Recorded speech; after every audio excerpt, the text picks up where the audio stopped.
latest shakeup was designed to, quote, let Trump be Trump. So to do that, he hired Stephen Bannon, the head of a right-wing website called Breitbart.com, as the campaign CEO. Now, to give you a flavor of his work, here are a few headlines they've published. And I'm not making this up. Birth control makes women unattractive and crazy. Would you rather your child had feminism or cancer? Gabby Giffords, the gun control movement's human shield. Hoisted high and proud, the Confederate flag proclaims a glorious heritage. And that one came shortly after the Charleston massacre, when Democrats and Republicans alike were doing everything they could to heal racial divides that Breitbart and Bannon tried to inflame. Just imagine Donald Trump reading that and thinking, this is what I need more of in my campaign. Now, Bannon has nasty things to say about pretty much everyone.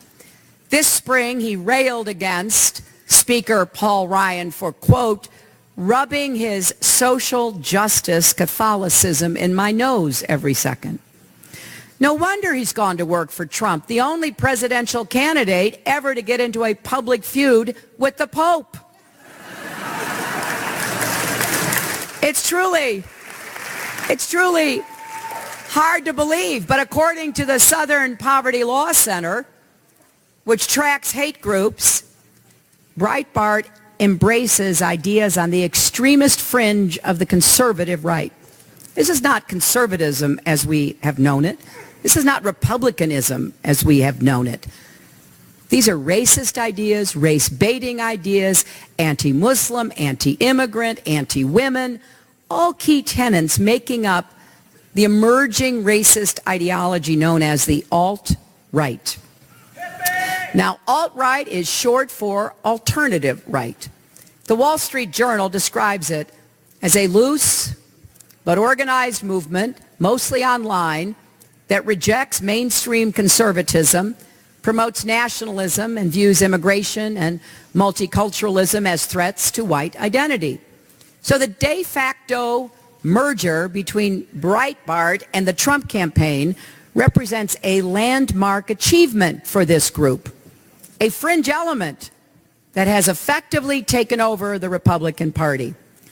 And this is part of a broader story, the rising tide of hardline right-wing nationalism around the world.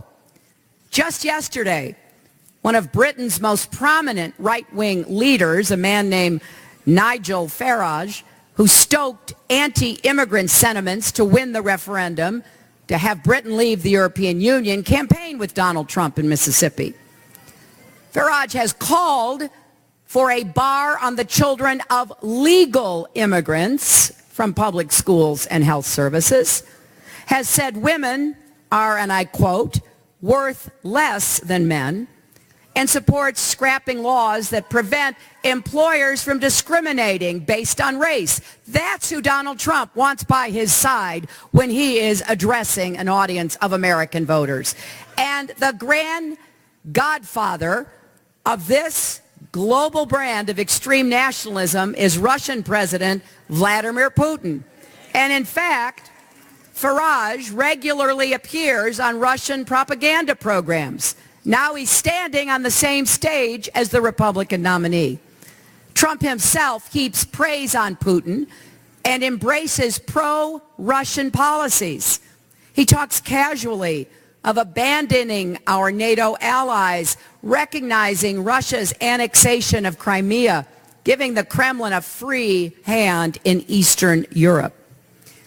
American presidents from Truman to Reagan to Bush and Clinton to Obama have rejected the kind of approach Trump is taking on Russia. And we should too. Now, all of this adds up to something we have never seen before. Now, of course, there's always been a paranoid fringe in our politics, a lot of it arising from racial resentment, but it's never had the nominee of a major party stoking it encouraging it, and giving it a national megaphone until now. On David Duke's radio show the other day, the mood was jubilant. We appear to have taken over the Republican Party, one white supremacist said. Duke laughed. No, there's still more work to do, he replied. So no one should have any illusions about what's really going on here. The names may have changed. Racists now call themselves racialists. White supremacists now call themselves white nationalists. The paranoid fringe now calls itself alt-right. But the hate burns just as bright. And now Trump is trying to rebrand himself as well. But don't be fooled. There's an old Mexican proverb that says, tell me with whom you walk, and I will tell you who you are. Well, we know who Trump is.